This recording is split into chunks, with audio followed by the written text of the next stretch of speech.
السلام عليكم عمدة بيومة. وعليكم السلام يا مرحبا. وين؟ الحمد لله بخير. بقول لك تفضل. أنا عايز شباب البلد. انت عاوز شباب البلد ولا كبار البلد؟ لا، أنا عايز شباب البلد وكبار البلد.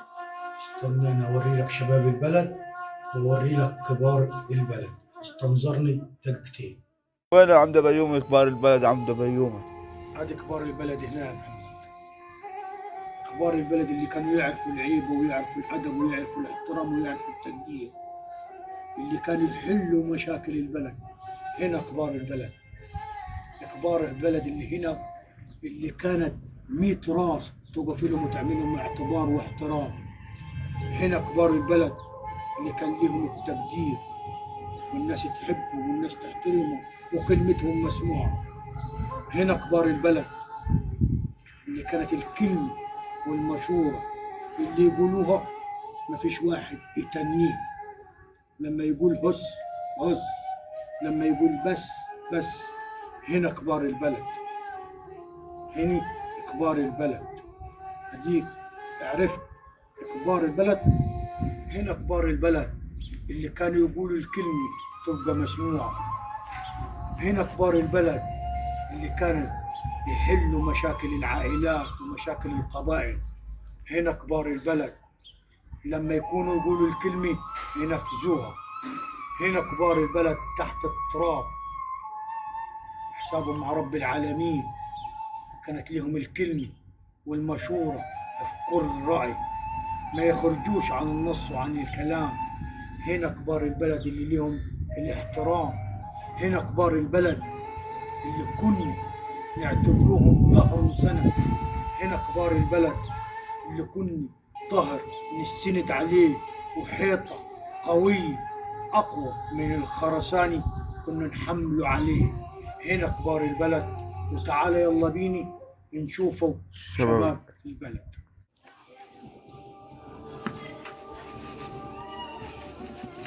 شباب البلد ده عم بيومي عمدة بيومي. ادي شباب البلد اللي شفته يا محمد. شباب عايش في الخرابات، عايش على الشبو والمخدرات. ادي شباب البلد اللي شفته سكران في الافراحة وسكران في الملاهي الليلية. اديك شفت شباب البلد. شباب البلد اللي بيطير على الفتنة والخبص. شباب البلد اللي يسحب شمروخه على ولد عمه ويطير ويعمل مشكلة. شباب البلد اللي مرماي في المراكز عشان في الآخر يدفع له بندقية ب100,000 عشان يطلع من السجن. ادي شباب البلد اللي هو بعد ما كان شباب زي الورد اتجه للمخدرات والشبب والحشيش. في الآخر مع يلعب في التراب. لا تعرفوا مهبل ولا تعرفوا عبيط ولا تعرفوا ايه صفته. هو شباب البلد اللي شفته اللي يرفع شمروخه على ولد عمه. يعني هو شباب البلد اللي مع شوفه يتعرف مع ولد عمه. هو شباب البلد اللي مع يطير على الفتنة يخبص فلان ويخبص علان عشان في الآخر يطلع كسبان. وبالعكس بيطلع من المولد بلا حمص.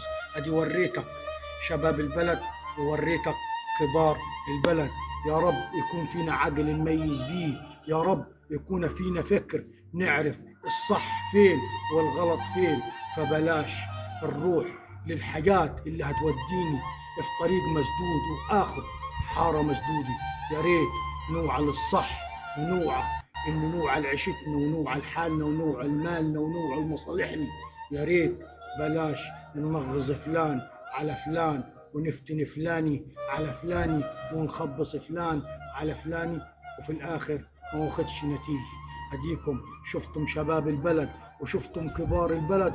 ويا رب تتعظوا عشان اللي جاي اكيد هيكون صعب ليك ولغيرك. عشان طالما مشيت في الخراب نهايتها خراب، هتمشي في عمار نهايتها عمار.